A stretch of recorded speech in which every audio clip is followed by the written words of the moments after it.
గత గడిచిన వారమంతా కూడా ఆ పరలోక తండ్రి ఎంతగానో ప్రేమించి ఆయన సంకల్పం చొప్పున ప్రణాళిక చొప్పున మనందరినీ కూడా సంగమంగా కూడుకుని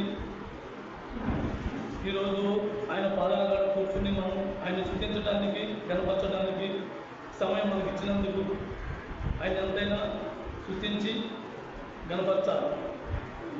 ఆరాధన అనేది ఆదివారం మందిరంలో కూడుకుని ఆరాధించేది కాదు. ఆరాధన అనేది యేసుక్రీస్తు ప్రభుకి ఆ పరలోక తండ్రికి మనకు అన్యోన్య సావాసం కలిగి ఉండాలి. అన్యోన్య సావాసం అంటే ఒక భార్యాభర్తల బంధం ఎంత అన్యోన్యతగా ఉంటుందో ఆ పరలోక తండ్రికి మనకి కూడా అలాంటి అన్యోన్యత కలిగి ఉండాలి. ఆ తండ్రితో రోజు ప్రతి సమయం ఆయనతో సంభాషణ కలిగి ఉండాలి. అలాగే ఆయన ఏమైతే మనతో మాట్లాడుతున్నాడో ఆ మాటను మన హృదయాల్లో భద్రపరుచుకుని అది మనకి ఏ సందర్భంలో దాన్ని మనం బయలుపరుచుకోవాలో ఆ సందర్భంలో దాన్ని బయలుపరుచుకుంటూ ఆ ప్రకారంగా జీవించడమే దేవునికి ఆరాధన. ఆరాధన అనేది 2 పాటలు పాడుకుని 4 మాటలు చెప్పుకుని పనిచేసుకునేది కాదు. రోజు ఆయన కోసం జీవించడమే ఆరాధన. ఈ భూమి మీద యేసుక్రీస్తు ప్రభు ఒక్కరే ఆత్మతో సత్యముతో ఆరాధించిన ఏకైక మానవుడు. ఆయన ఆ అవకాశం మనకి కల్పించారు. అది ఆరాధన ఆయనలాగా చేయాలనేది అంత సులువైంది కాదు.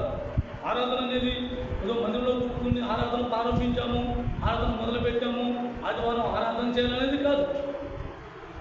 ఎప్పుడైతే దేవుని కోసం నేను దేవుణ్ణి ఆరాధకుడిగా ఉండాలి, ఆరాధకురాలుగా ఉండాలని తీర్మానించుకుంటామో అప్పుడు ఆ రోజు మొదలుకొని మన ఊపిరి ఆగే వరకు కూడా దేవుని కోసం జీవించడానికి మనం ప్రయత్నిస్తూ ఉండాలి. ఎప్పుడెప్పుడు మనం పడిపోయినామో అప్పుడు దేవుని సన్నిధికి వెళ్ళి ప్రభువా నన్ను క్షమించు, నాయనా నేను తప్పిపోయాను, నన్ను ఆ బాధ నుంచి కడుగు, నన్ను స్వస్థపరచు, నన్ను శుద్ధి చేయి అని మనం ఎప్పటికప్పుడు ఆ దేవునితో మాట్లాడుకుంటూ మనలో ఉన్న లోపాన్ని మనం తెలియపరిచిన ప్రతి విషయాన్ని మనం పట్టుకుని ఏదైతే మనకు బాధ అనిపించిందో తప్పు అనిపించిందో దాన్ని విడిచిపెట్టుకుని నూతనంగా మనం ముందుకు సాగడమే దేవునికి ఆరాధన. మనం వ్యక్తిగతంగా దేవునితో సంభాషణ కలిగి ఉండాలి. వ్యక్తిగత సహవాసం, వ్యక్తిగత జీవితం ఎప్పుడు కూడా వాటిలో మార్పు రాకూడదు. ఏ విషయంలో కూడా రాజీ పడే ప్రసక్తి లేకుండా దాని ముందుకు సాగుతూ ఉండాలి. అనేక సందర్భాల్లో నష్టపోతూ ఉంటాం, అనేక సందర్భాల్లో బాధ వస్తూ ఉంటారు, ఇబ్బందులు వస్తూ ఉంటాయి, సమస్యలు వస్తూ ఉంటాయి, దుఃఖం వస్తూ ఉంటుంది. అన్ని విషయాల్లో యేసు వలె మనం ఎదగాలి. యేసుక్రీస్తు ప్రభు ఆయన అవమానించినప్పుడు బాధపడాల, ఆయన తిట్టినప్పుడు దుఃఖించాలా, ఆయనకి సౌకర్యం లేనప్పుడు విచారించాలా. అన్ని విషయాల్లో ఒకే రీతిగా ఒకే విధంగా ఆత్మీయత ఎదుగుదలకు ఆయన ముందుకు సాగాడే తప్ప ఆ జీవితాన్ని మనం చూపించాడు, అలాగే మనం జీవించాలని ఆయన ఆశించాడు. ఎవరైతే మనం శిష్యుల్లో సమాజ సంఘంలో ఉన్నామని మనం తీర్మానించుకున్నామో, ఎప్పుడైతే నేను కూడా ఆరాధకులుగా ఉండాలని మనం తీర్మానించుకున్నామో అప్పుడు మన జీవితంలో రాజీ పడే ప్రసక్తి రాకూడదు. మనకు మనంగా సంతోషం కానీ, మన సొంత ఆలోచన కానీ, సొంత ఆనందం కానీ, మన సొంత సుఖాలు కానీ మనం అనుభవించడానికి మన అర్హత లేదు.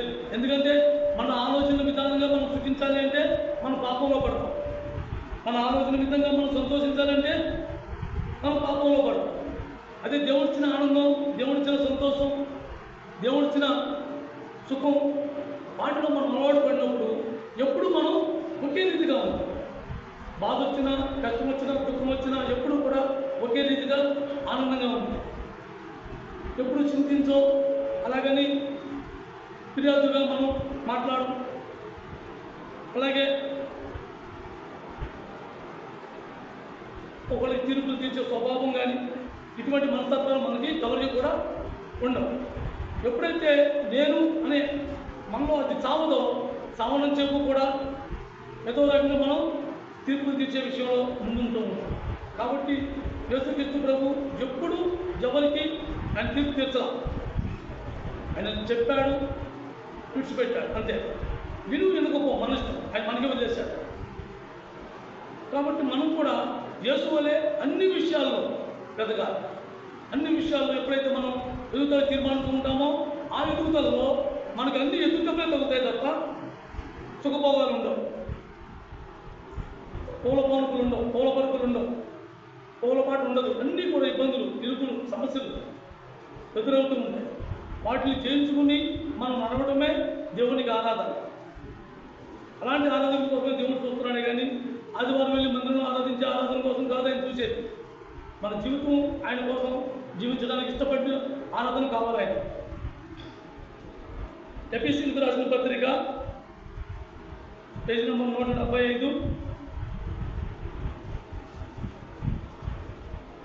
ఎఫెసీయులకు రాసిన పత్రిక 4వ అధ్యాయం పేజీ నెంబర్ 175. ఎఫెసీయులకు రాసిన పత్రిక 4వ అధ్యాయం 15వ వచనం. 15వ వచనం చదవనగా 15వ వచనం. ఎఫెసీయులకు రాసిన పత్రిక 4వ అధ్యాయం 15వ వచనం. ప్రేమ కలిగి సత్యము చెప్పుచు క్రీస్తు వలె ఉండుటకు మనం అన్ని విషయంలోనూ ఎదుగుతాము. ఎప్పుడైనా సరే మనం ఒక దేవునికి ఆరాధకులుగా మనం జీవించాలన్నా, క్రీస్తు శిష్యుల సమూహంలో మనం ఉండాలన్నా, యేసుక్రీస్తు ప్రభు అన్ని విషయాలలో ఎలాగైతే జీవించాడో అలాగే మనం కూడా అన్ని విషయాలలో కొన్ని మనకు నచ్చింది చేసి మనకు భారంగా ఉండే వదిలేయటం కాదు. అన్ని విషయాలలో యేసులాగా మనం కూడా ఎదగాలి. ప్రేమ కలిగి సత్యం చెప్పాలి. మనం ఎవరిపైనా దారిలో పోయేవాడు వాడు తాగి దొరుకుంటే మనం అటు చూసి నవ్వుకుంటే వెళ్ళిపోతున్నాం. కానీ ఆయన ఏమన్నా మందులిస్తామా? మందులు ఎందుకంటే ఆడి మీద మనకు ప్రేమ లేదు, వాడు ఎవరు మనకు తెలియదు. కానీ మనం తెలుసున్న వ్యక్తి ఎవరైనా సరే ఏదన్నా సందర్భంలో ఎక్కడైనా పాపంలో పడిపోయే అవకాశం ఉన్నప్పుడు, పాపంలో పడిపోయినప్పుడు, లేకపోతే పాప మార్గాన్ని నడతామని ప్రయత్నించినప్పుడు మనం కనిపించినప్పుడు మనం ఏం చేస్తాం? మందలిస్తాం, గద్దిస్తాం. ఎందుకు? మన పిల్లవాడు, మన వ్యక్తి, మన సంఘంలో వాడు, మన సంఘంలో వ్యక్తి, మనిషి అని ఒక స్వభావం, లేకపోతే నా పిల్లలు అని ఒక బాధ. ఇటువంటి సందర్భాల్లో మనం ఏం చేస్తాం?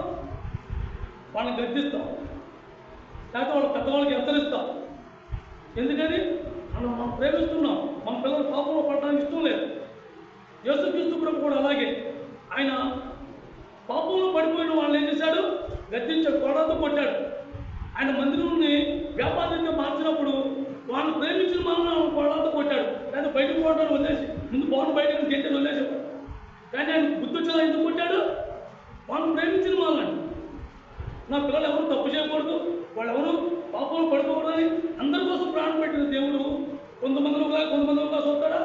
చూడ్డు. అలాగే మనం కూడా సత్యం చెప్పి ప్రేమ కలిగి ఎవరినైనా సరే ఏదన్నా పాపంలో ఉన్నప్పుడు మనం మందలించాలి, విడిచిపెట్టకూడదు. వాళ్ళని చూసి వెంకటాలు చేయకూడదు, మనకు బాధ రావాలి.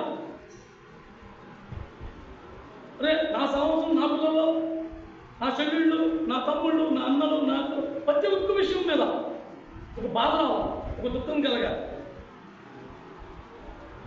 నీకు ప్రేమ లేకపోతే నీకు ఆ దుఃఖం, ఆ బాధ ఉండదు.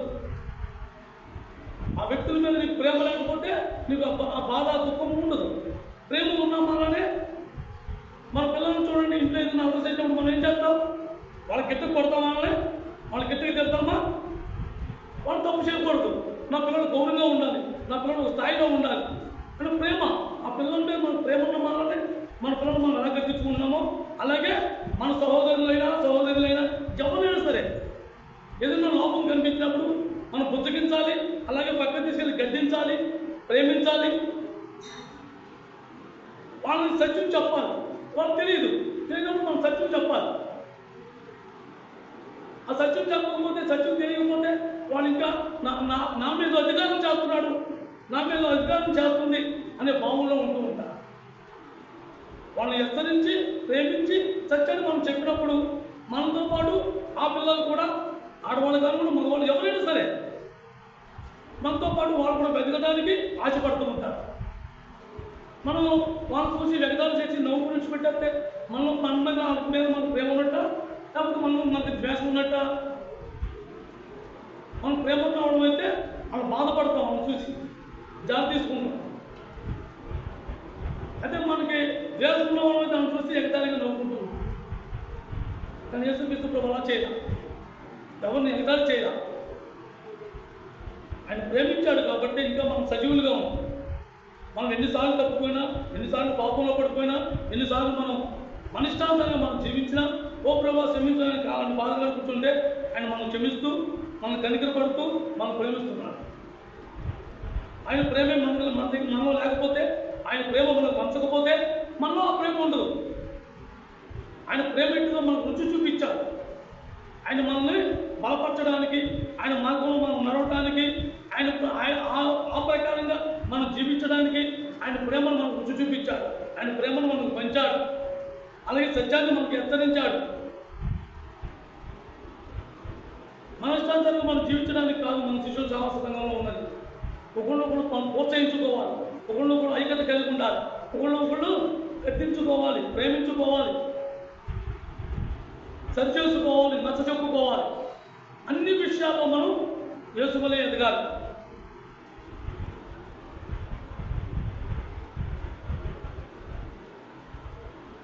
యేసుక్రీస్తు ప్రభు ఎవరిని కూడా ఏ విషయంలో కూడా తొలిచినాడు, ఏ విషయంలో ఎవరిని కూడా బాధ పెట్టాల. అలాగని ఆయన సుఖపడాల. ఈ భూ సంబంధమైన సుఖాల గురించి కానీ, భోగభాగ్యాల గురించి కానీ, గౌరవ మర్యాదల గురించి కానీ ఏ విషయాల్లో కూడా ఆయన చూసుకోవాలి. అన్ని విషయాల్లో తన తండ్రి చిత్తం ఏదైతే ఉందో దాన్ని నెరవేర్చడానికి జీవించాడే కానీ మన సంతోషం మన ఆనందంలాగా ఆయన కూడా ఆయన ఆనందం, ఆయన సంతోషం చూసుకోవాలి. అలా చూసుకుని ఉండేవాడైతే అసలు ఈ భూమి మీదకి రాడే. తండ్రితో సమాన హోదా విడిచిపెట్టుకుని ఈ పాపలోకానికి ఎందుకు వచ్చాడు? మనం పాపంలో ఉన్నవాడిని మనకు మార్గాన్ని చూపించడానికి వచ్చాడు. అలాగే మనం కూడా మనకు తెలిసిన మార్గాన్ని, ఇది సత్యం అని మనకు అనిపించినప్పుడు ఆ సత్యంలో లేని వాడిని ఆ సత్యాన్ని నడిపించడానికి మనం కూడా ప్రోత్సహించాలి, పాపులాడాలి, బాధ కలగాలి. నా స్వార్థం కోసం నేను, నీ స్వార్థం కోసం నువ్వు జీవించే జీవితాలు కాదు క్రైస్తవ జీవితాలు. నిజమైన క్రైస్తవ జీవితం అటువంటి స్వార్థం కోసం ఆలోచించదు. వాళ్ళు నాలాగా నా సహోదరులు ఉండాలి, నాలాగా నా కుటుంబం. సంఘం అంటే ఏంటి? ఒక కుటుంబం ప్రతి ఒక్కరు నాలాగా జతగానే ఒక ఆశ కలిగి ఉండాలి. ఆ మార్గం కోసం మనం ఎవరి కోసమైనా సరే, ఎవరైనా ఇబ్బందిగా ఉన్నప్పుడు వాళ్ళ కోసం కష్టపడాలి, అవసరమైతే నష్టపడాలి, నిందన పడాలి, అనేక వస్తాయి. అన్నింటినీ ఓర్చుకోవాలి. మన కోసం ఎందుకు ఓర్చుకోవాలి? మనం లక్ష్మణ్ చెప్పినట్టుగా ఎన్ని రకాలుగా చనిపోయాడు ఆయన. రోజు చనిపోయాడు, ఒక రోజు కాదు, రోజు చనిపోయాడు. అలాగే మనం కూడా మనకు ఎదురైన సమస్య గురించి మనం చచ్చిపోతానికి ఇష్టపడాలి. చచ్చిపోవడం అంటే ఏంటి? ఇదో మన శరీరంగా మరణం చేయడం కాదు. అవతల వ్యక్తి ఏదన్నా మనం గద్దించినప్పుడు, మన తప్పు లేకపోయినా మన మీద ఏదైనా నేరారోపణ చేసినప్పుడు మౌనంగా ఉండి దేవుని వైపు తిరిగి ప్రభా నీ చిత్తమే ఇది అని మనం అంగీకరించి మనం మౌనంగా వచ్చేసినప్పుడు అనే నేరం మనం అంగీకరించినట్టు కాదు, కానీ మన దేవుని ముక్కి మహిమకరంగా మనం అంగీకరించుకుంటాం. యేసుక్రీస్తు ప్రభు నేరం చేశాడా? కానీ నేరాన్ని ఆయన మౌనంగా లేడా? యేసుక్రీస్తు ప్రభు తప్పు చేశాడా? ఆయన మౌనంగా లేడా? అనేక సందర్భాల్లో, అనేక విషయాల్లో పోయిన లక్ష్యాలను వర్తమానం అంతా కూడా అదే. మనకి నిజంగా ఆ జీవితంలో అలవాటు పడినప్పుడు, ఆ జీవితం మనం కొనసాగించాలని మొదలుపెట్టినప్పుడు ఫస్ట్ మన ముందు వచ్చి అయ్యే వస్తాయి. ఫస్ట్ మనకు వచ్చి ప్రతిదీ కూడా అదే వస్తూ ఉంటుంది. కానీ అది గ్రహించుకోవాలి.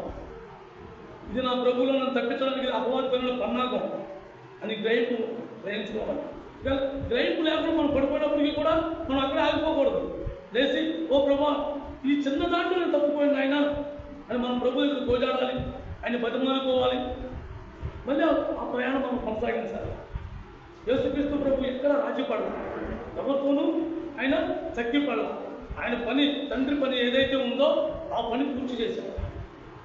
ఆఖరిగా ఉన్నాడు, తండ్రి నా ఆత్మని గప్పచెప్పున సమాప్తమైంది అని చెప్పాడు. అలాగే సమాప్తం అయ్యే వరకు, మన ఊపిరి ఆగిపోయే వరకు మనం చేయగలిగిన ప్రతిదీ కూడా ఏదో ఒకటి నేర్చుకోవడానికి మనం ప్రయత్నించాలి. కానీ నా వల్ల కాదులే, నాకు తెలియదులే, నాకెందుకులే.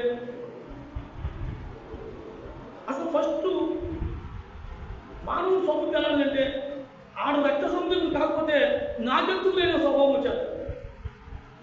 నాకెందుకు లేని స్వభావం నీలో ఉన్నప్పుడు నువ్వు నిజంగా ప్రేమిస్తున్నావా? నిజంగా నీకు ఆ ప్రేమ ఉంటుందా అని మనం ప్రశ్న వేసుకోవాలి. మనం ప్రశ్నించుకోవాలి.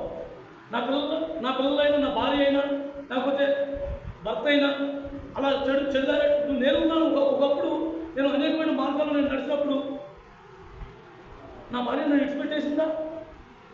అది తాగటం తప్పు, అలా వెళ్ళటం తప్పు, మాట్లాడటం తప్పు, అలా జనాన్ని పడటం తప్పు అని ప్రతిసారి హెచ్చరించుకుంటూ నన్ను ఏదో రకంగా రక్షించుకోవాలి, నా భర్తను కాపాడుకోవాలని ఎలా తహతహలాడింది. ఎందుకు? నన్ను ప్రేమిస్తుంది కాబట్టి. అలాగే మనం కూడా మనం ఎదురుకుండా ఏదైనా ఎక్కడైనా తప్పిపోవడం ఉన్నాం, ఎవరిమైనా తప్పిపోతాం. కానీ మనం వాళ్ళని ప్రోత్సహించాలి. వాటి నుంచి మనం విడిపించుకునేలాగా ఆ బిడ్డలకి నచ్చ చెప్పగలిగితే మన పిల్లలు అధికారాన్ని పెట్టి అందరూ పిల్లలే.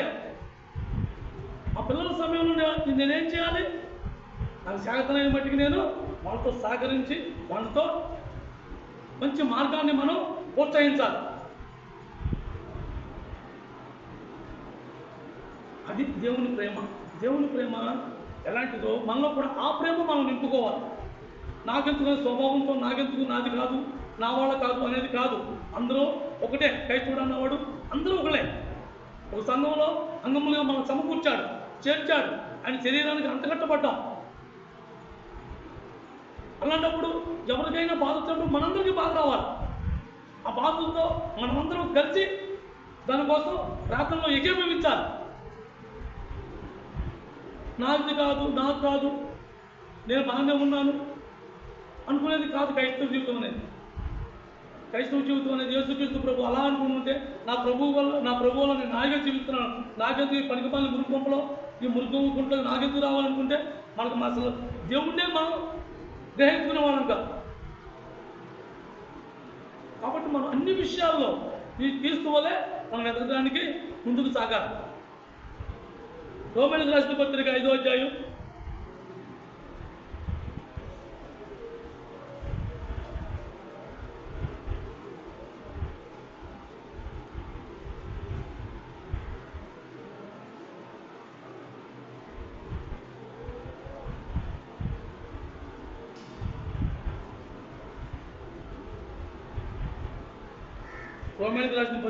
5వ అధ్యాయం పేజీ నెంబర్ 136 10వ వచనం.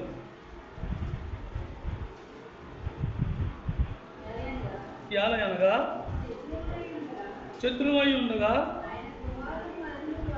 ఆయన కుమారుని మరణము ద్వారా మనము దేవునితో సమాధానపరచబడిన ఎడల సమాధానపరచబడిన వారమై ఆయన జీవించడం చేత మరి నిశ్చయముగా రక్షింపబడుదుము. మనం ఎలా శత్రువులమయ్యాము దేవునికి?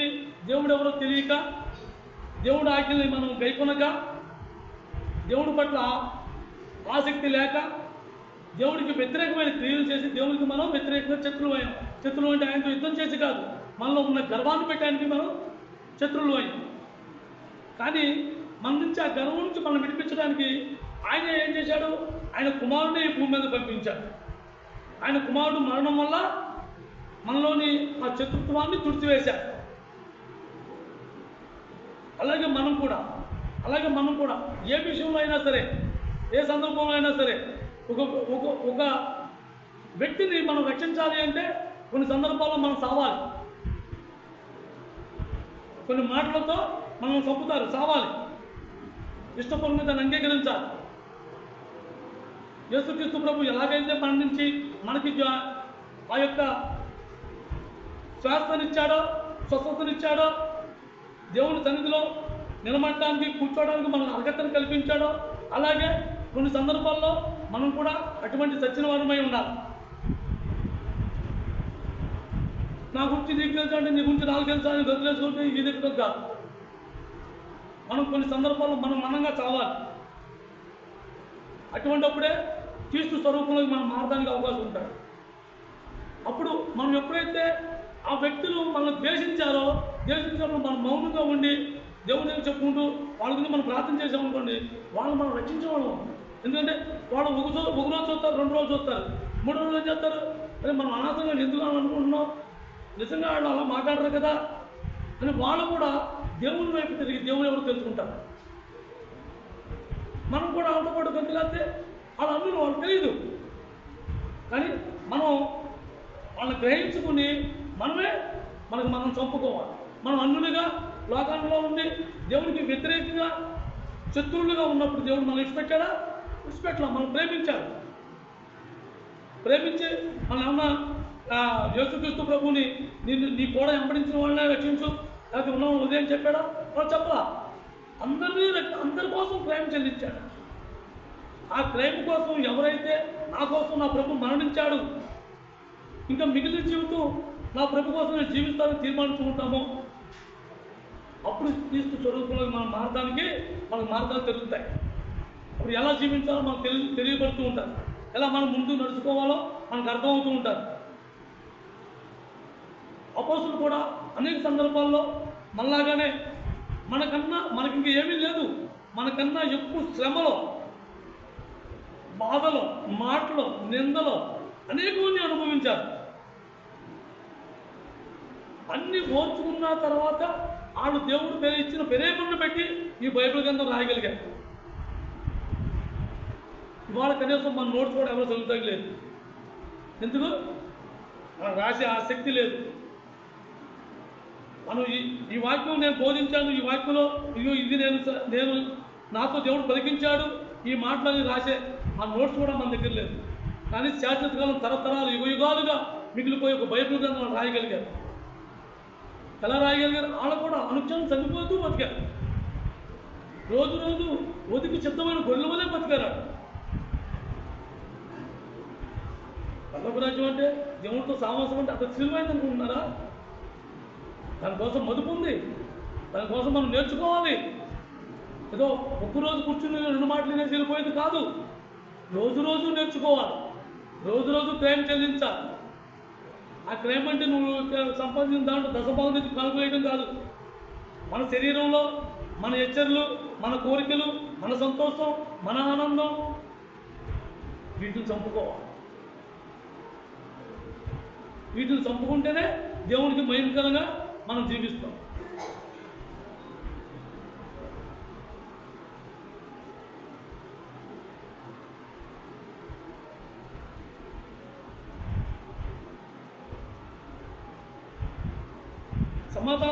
ఆయన మరణం ద్వారా, యేసుక్రీస్తు మరణం ద్వారా మనల్ని సమాధానపరిచారు. అలాగే మనం కూడా మన మీద వ్యక్తిగతంగా ఎవరైనా కొట్లాడుకో లేకపోతే ఏదైనా మాటలు దూషించడం ఇటువంటి మాట్లాడినప్పుడు మనకు బలంగా మౌనంగా ఉండి మనం సమాధానం పరచబడితే వాళ్ళు కూడా సమాధానం పడతారు. ఆ సమాధానం పడినప్పుడు దేవునికి మహిమ, దేవుని స్వరూపంలో మాట్లాడి యేసుక్రీస్తు ప్రభు ప్రతి విషయంలో సమాధానకరంగా ఎవరు ఎన్నన్నా, ఎవరు ఎలా మాట్లాడినా, ఎవరు ఏ రకంగా దూషించినా అని తిరిగి బదిలిపడా మౌనంగా వెళ్ళిపోయాడు. ఆఖరి గడియల్లో కూడా ఆయన ఎంత మౌనంగా సహించాడు అంటే, అలాంటి సహనం మనకు ఉండకపోవచ్చు, కానీ మనం చేయగలిగిందైనా మనం చేస్తూ ముందుకు సాగుతూ ఉంటే దేవుని సమయంలో దేవుడే మనల్ని సహనంలో నడిపిస్తూ ఉంటాడు. మనం చేయగలిగి లేకపోతే దేవుడు మనకు చెప్పడు.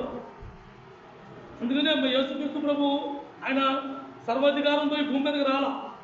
మనలాగా మానవ జన్మెత్తి, మనలాగా తల్లి గర్భంలో 9 మాసాలు ఉండి ఈ భూమి మీదకి వచ్చాడు. మనం తెలివిగా దేవుడు కుమారుడు కాబట్టి ఆయన చేయగలిగాడు, యేసుక్రీస్తు ప్రభు దేవుడు కాబట్టి ఆయన చేయగలిగాడు అని మనం అనుకుంటామని ముందుగానే తెలుసు ఆయన. అందుకనే ఆయన ఏం చేశాడు? మనలాగా పుట్టించాడు. ఆయన సర్వశక్తులు తీసేశాడు, సర్వాధికారాన్ని విడిచిపెట్టేస్తున్నాడు, రిక్తుడుగా చేసుకున్నాడు. ఏమి తెచ్చుకోవాలి కూడా, ఏమి ఉంచుకోవాలి. సామాన్య కుటుంబంలో కన్నా ఇంకా శిథిలమైన కుటుంబంలో జీవించాడు. ఆయన ఏ భోగభాగ్యాలకి సంతోషాలకి, ఆనందానికి, సుఖానికి ఇష్టపడాల. సమాధానం పడాలి అంటే మనం కూడా అన్ని విషయాల్లో ఓ సందర్భంలో మనం చాలా కఠినమైనది ఎదురవుతూ ఉంటాం. అటువంటిప్పుడు తప్పిపోతూ ఉంటాం. ఎమ్మటే ప్రభు దగ్గరికి వెళ్ళి ఆడవాలి. అయ్యో ప్రభు ఇచ్చిన అవకాశం నేను చేసే ద్వారా విడిచిపెట్టుకున్నాను, మరొక సమయం నాకు దయచేసి తండ్రి మనం ఆడవాలి. ఒక్కసారిగా ఎవరో తను జయించలేము, కానీ మనం చేయగలిగింది రోజు మనలో మార్పు జరుగుతూ ఉండాలి. ఏదో ఒకటి నేర్చుకుంటూ ఉండాలి. 2 కొరింథీయులకు రాసిన పత్రిక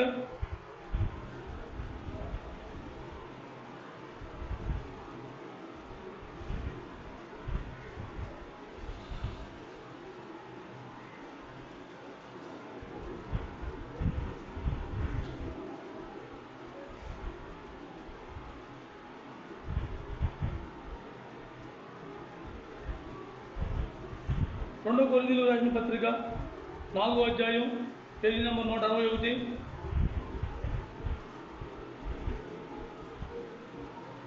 10వ వచనం. 4వ అధ్యాయం 10వ వచనం. యేసు యొక్క జీవము మా శరీరం ముందు ప్రత్యక్షపరచబడుటకై యేసు యొక్క మరణానుభవము మా శరీరం ముందు ఎల్లప్పుడూ వహించుకుని పోతున్నారు. వాళ్ళు ఎలా జీవించారు? వాళ్ళు సంతోషాలతో, ఆనందాలతో జీవించారా? పౌలు శిష్యులు, ఇంకా ఉన్న అపోస్తులు అందరూ కూడా వాళ్ళ సుఖభోగాలతో, ఆనందాలతో నన్ను అన్నారు, నేను పెద్దోడిని, నన్ను చిన్నోడిని, వాళ్ళ ఇంటికి అసలు వాటి గురించి ఆలోచించారు. వాళ్ళ ఆలోచన అంతా, వాళ్ళ యొక్క గురంతా ఏమైంది? యేసుక్రీస్తు ప్రభు కోసం ఆయన ఏమైతే చేశాడో ఆ ప్రకారంగా చేసి మనం కూడా ఆయన దగ్గరికి చేరాలి. మనకు గురి పెట్టుకున్నారు.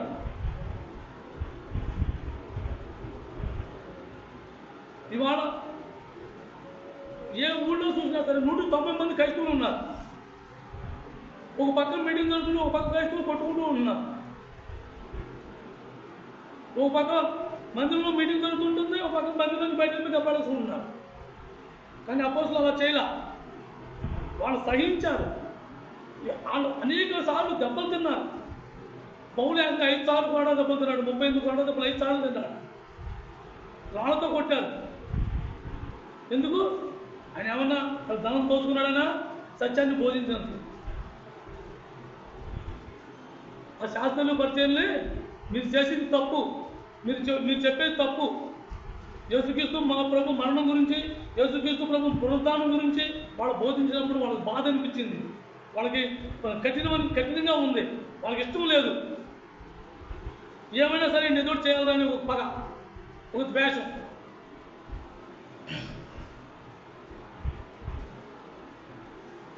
కానీ వాళ్ళు ఏమన్నా మేము ఆ మరణానుభవం మా శరీరాలతో మేము ముందుకు సాగాం. అలా ఆ మరణానుభవం అంటే ప్రతి విషయంలో కూడా తలదించుకుంటూ, మౌనంగా ఉంటూ, ఆ మాటలు, ఆ దెబ్బలు అన్నీ వహించుకుంటూ వాళ్ళు ముందుకు సాగినందువల్ల ఈరోజు మనకి ఈ గ్రంథం రాసించారు. మీ జీవితాలు దేవుడు ఇలా జీవించమంటున్నాడు, మీరు ఇలా ఉంటే ఆయనతో ఉంటారు అని ఈ యొక్క పరిశుద్ధ గ్రంథం మన కోసం దేవుడు వాటితో రాయించాడు.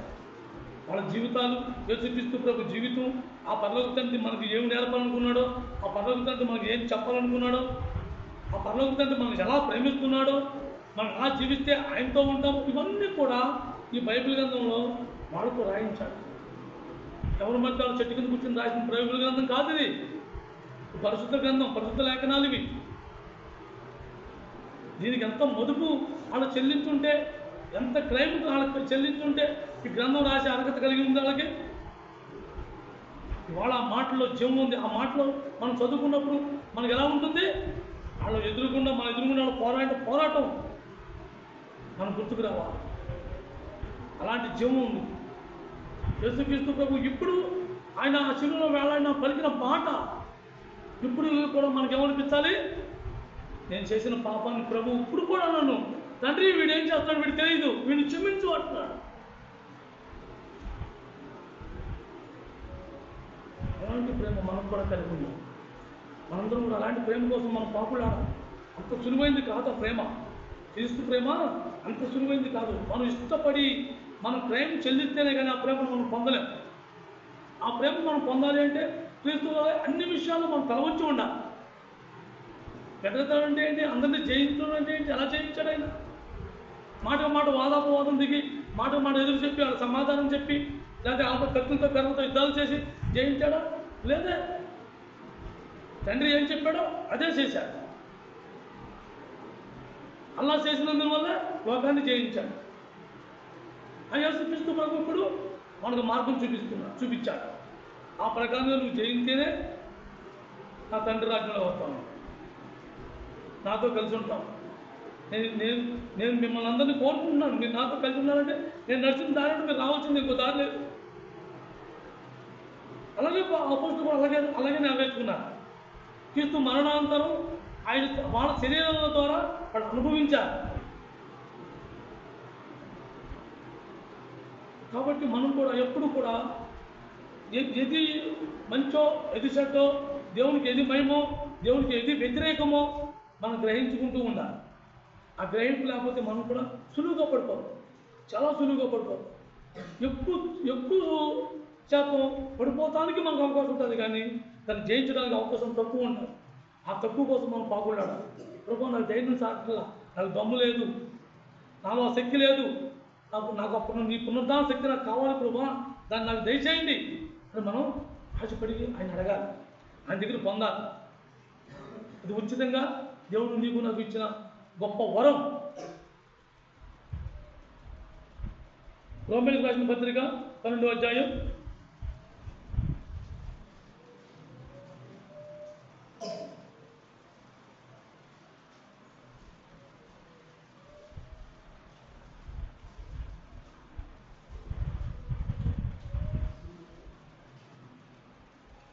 142. రోమీయులకు రాసిన పత్రిక 12వ అధ్యాయం 9వ వచనం. మీ ప్రేమ నిష్కపటమైనదై ఉండవలెను, చెడ్డదాన్ని అసహించుకుని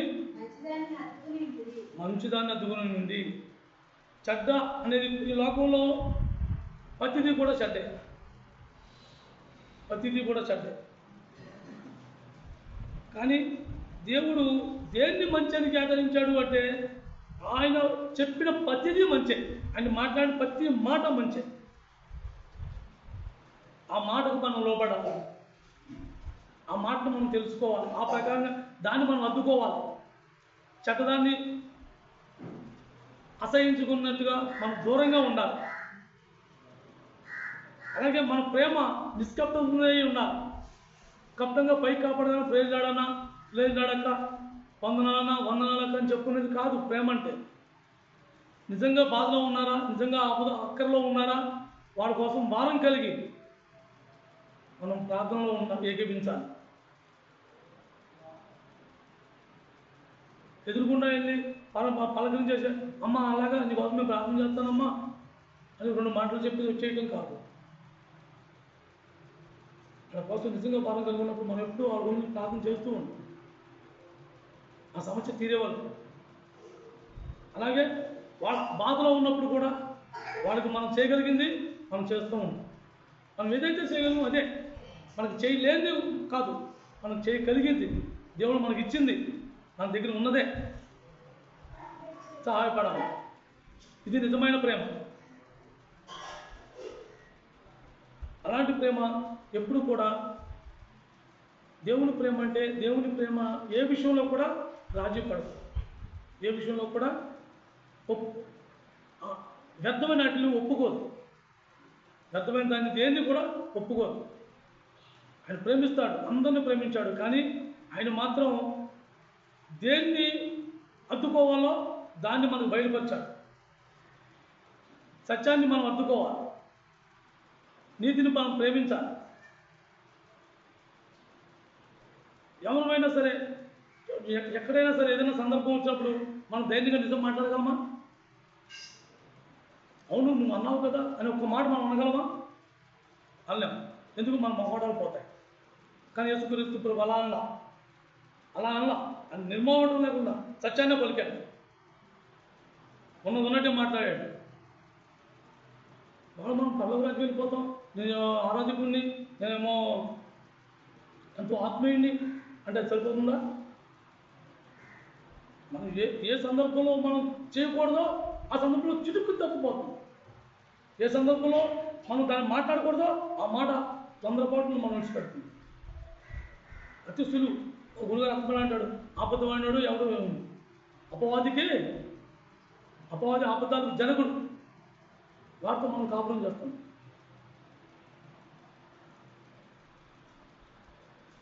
కాబట్టి మనం ఎప్పుడు కూడా మన ప్రేమ కపటమైంది ఉండకూడదు, నిష్కపటమైంది అయి ఉండాలి. నువ్వు యథార్థంగానే మాట్లాడు, తప్పుగా.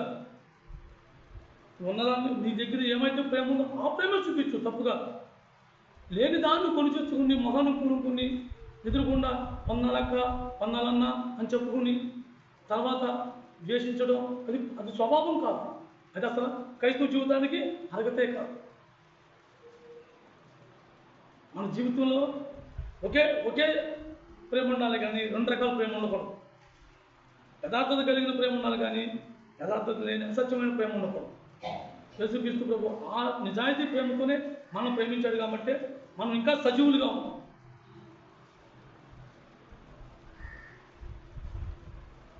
అలాగే 14వ వచనం చూడండి. 14వ వచనం, మిమ్మల్ని హింసించు వాడిని దీవించండి, దీవించుడు కానీ చెప్పించవద్దు. మనం నిజం హింసించవసరం. ఒక్క మాట అంటేనే మనం 100 మాట్లాడు. వాళ్ళు అన్నారో లేదో మనకు తెలియదు, కానీ మనం మాత్రం ముందుగానే నిర్ణయం చేసుకుని రకరకాలుగా మనం ఊహించేసుకుని రకరకాలుగా మనం మాటలు మాట్లాడేసుకున్నాం. కానీ యేసు ప్రభు ఏమని పలికించాడు, ఏమని రాయించాడు? పల్లవ తండ్రి ఏమని రాయించాడు? నిన్ను హింసించే వారిని కూడా నువ్వు శపించొద్దు కానీ వాళ్ళనే జీవించు. యేసుక్రీస్తు ప్రభుని సిలువేసి మేకులు పడుతుంటే అది యేసుక్రీస్తు ప్రభుని హింసించడం కదా? యేసుక్రీస్తు ప్రభుని హింసించలేదా? ఆయన అప్పుడు ఏమన్నాడు? తండ్రి వీళ్ళు ఏం చేస్తారో వాళ్ళకి తెలియదు, వీళ్ళని క్షమించు. వాళ్ళు ఒకసారి మేకులు కొట్టారు, మనం ఎన్నిసార్లు మేకులు కొడుతున్నాం రోజుకి ఆయన్ని? మనల్ని కూడా అదే మాట అన్నాడు, తండ్రి వీళ్ళు ఏం చేస్తారో తెలియదు, వీళ్ళని క్షమించు. మనం క్షమించుకొని అడుగుతున్నాం, మన గురించి ఆయన తండ్రిని క్షమించుకొని అడుగుతున్నాం.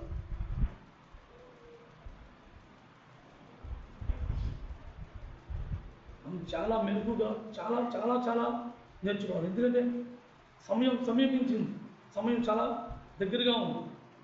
చుట్టూ ఈ యొక్క వాతావరణం, ఈ హెచ్చరికలు కూడా అంత భయంకరంగా ఉన్నాయి. మనం ఎక్కడో సతీష్ గౌడ్ అటు వస్తారు గూగుల్ పైన, ఆ గూగుల్ మీట్లో చెప్తున్న ఆ సిస్టర్స్ నిజంగా ఏంటంటే మనము చేసేది ఒక సేవేనా అనిపిస్తుంది. నిజంగా కూడా వాళ్ళు నిజంగా ఎంత తెగించి ఎంత ధైర్యంగా వెళ్ళి అక్కడ ఉన్నారా, వాళ్ళు సేవకు వెళ్తున్నారంటే నిజంగా వాళ్ళు ఆ పొద్దున్నప్పుడు ఆ మాటలు అన్నప్పుడు నిజంగా ఏడుపు కూడా తక్కువే అనమాట. కొన్ని సందర్భాల్లో వాళ్ళు చేసిన వాళ్ళ ప్రయాణాలు, వాళ్ళ విసుగుదల, వాళ్ళని విసిగించడం, వాళ్ళ హింసించడం, వాళ్ళ బాధ, అవన్నీ కూడా మనం వేసినా కూడా అయినా సరే వాళ్ళు ఇష్టపడి చదువుతారు. అలాంటి ఇక్కడ మన మయాన్న అన్ని సక్రంగా ఉన్న కాడ కూడా ఉన్నాయి. ఒక సేవకుని రానివారు,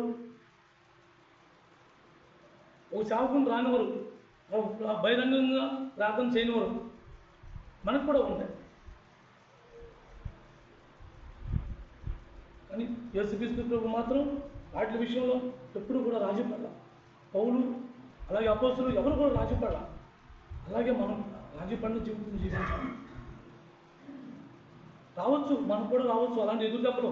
ఏమో ఎలా ఉంటుందో తెలియదు, ఈ రోజు ఎలా ఉంది, రేపు ఎలా ఉంటుందో తెలియదు. ఎదుర్కొంటే మనం సిద్ధంగా ఉండాలి. ఎవరమైతే నేను క్రీస్తు శిష్యులను ఆయన కోసం నేను జీవిస్తాను అని మనం తీర్మానించుకున్నాము. మనకు కూడా వస్తాయి అటువంటి. క్రైస్తవ జీవితం అంటే ఊరికే బాప్టిజం తీసి పడవగాకి వెళ్ళిపోయేంత సులువు కాదు. అవసరమైతే ఎప్పుడూ లేని కొత్తగా సృష్టించి పన్నే పన్నాగాలు కూడా అపవాది అనేకమంది ఉంటాయి. వాటిలన్నింటినీ మనం ఓర్చుకోవాలి. అప్పుడే క్రీస్తు వలె అన్ని విషయాలు మనం ఎదుగుతాం.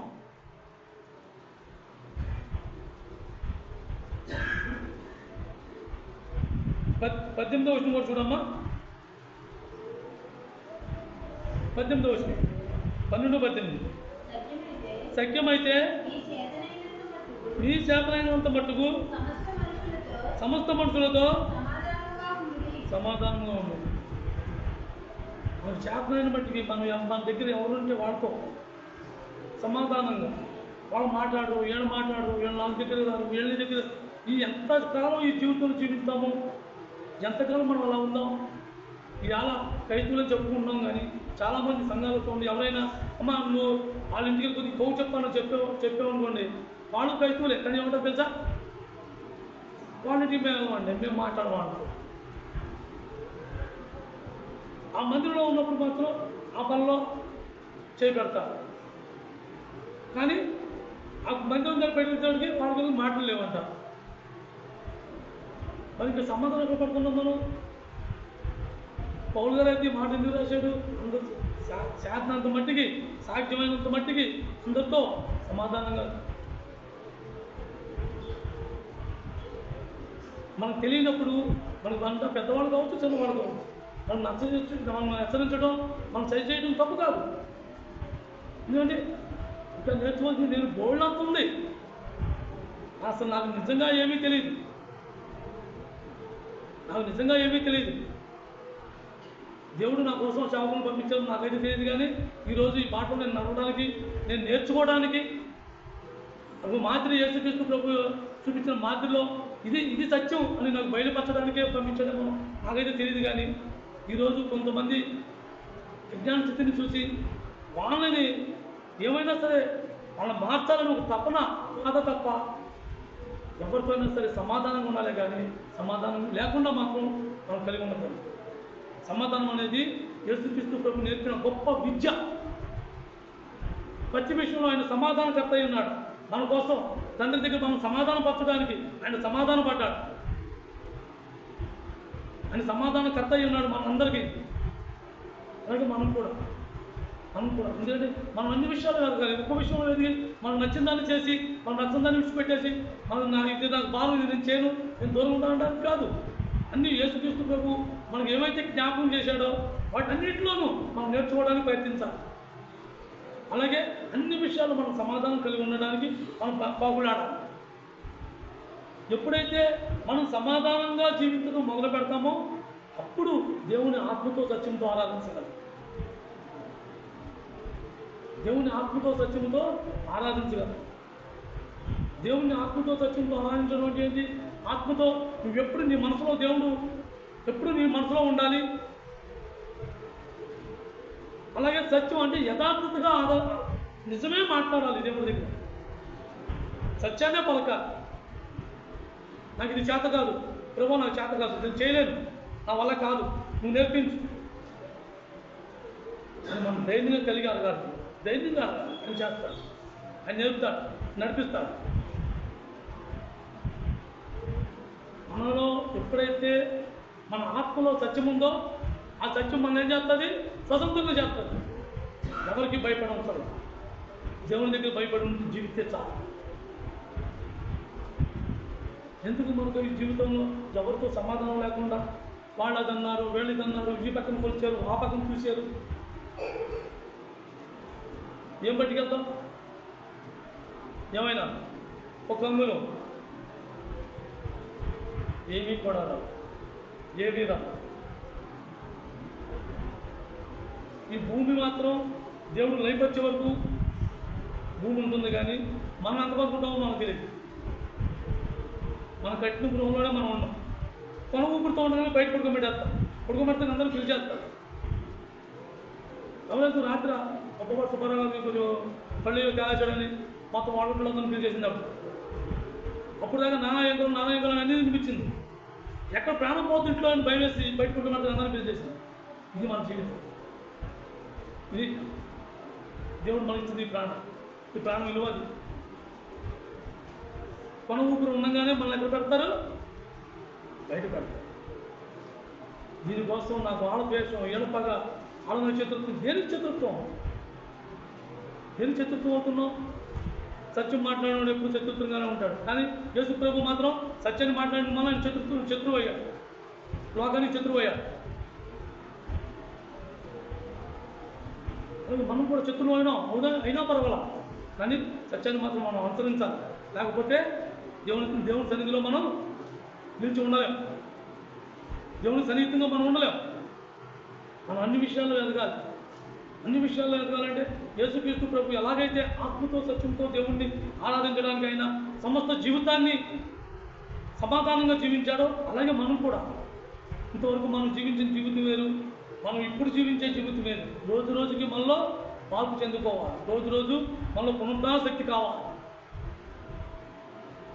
దేవుని వైపు తిరగాలి, దేవుడిని నేర్పమని అడగాలి. లూకా సువార్త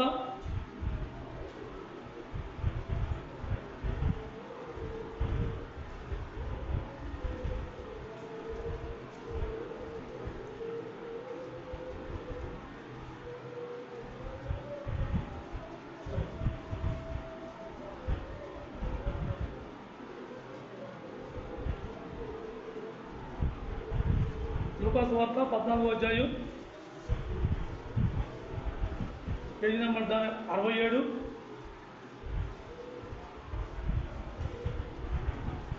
25, 26 వచనాలు చూడండి అమ్మా. 25, 26 వచనాలు. 14వ అధ్యాయం. బహుజన సమూహములు ఆయనతో కూడా పెడుతున్నప్పుడు వారి తట్టు తిరిగి,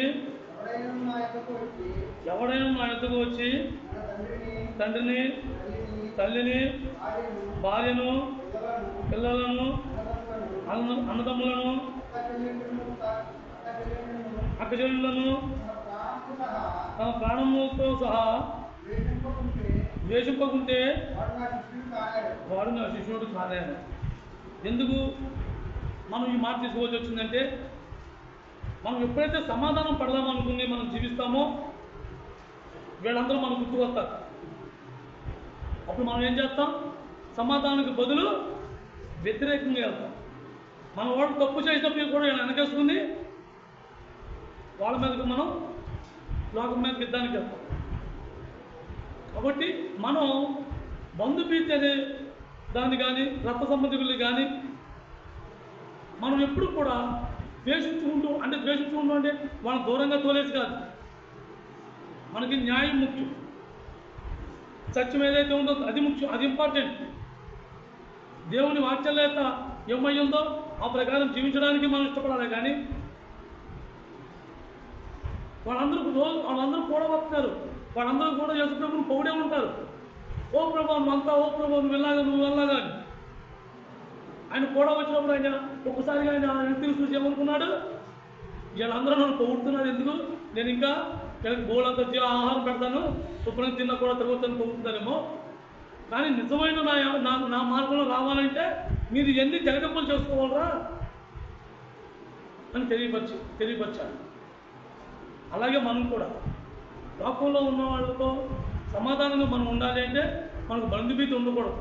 ఫస్ట్ రక్త సంబంధికులు ఉండకూడదంటే వాళ్ళు చచ్చిపోమని కాదు, వాళ్ళు మనం వెనకేసుకుని దేవు విషయంలో కూడా వెళ్ళకూడదు.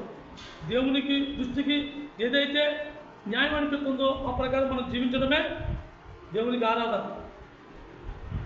మనకు నచ్చినట్టుగా నా వాళ్ళు వెనకేసుకు వెళ్ళావా నువ్వు ఆత్మీయతలో కోల్పోతావు, ఆత్మీయ జీవితంలో చనిపోతాం.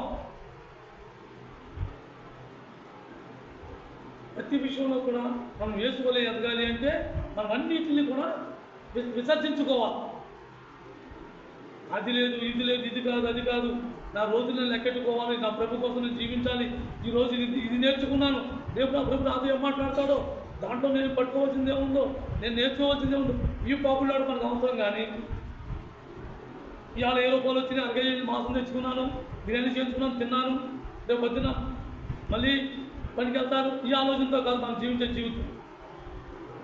మన జీవితం ఈ ఆలోచనతో కాదు, దేవుని కోసం జీవించే జీవితం మనకు కావాలి.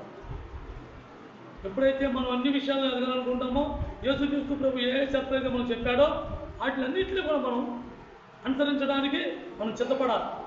అప్పుడే దేవుణ్ణి మనం ఆత్మతో సత్యంతో ఆరాధించుకుంటాం. ఉన్న సమయం తీసుకుంటారు.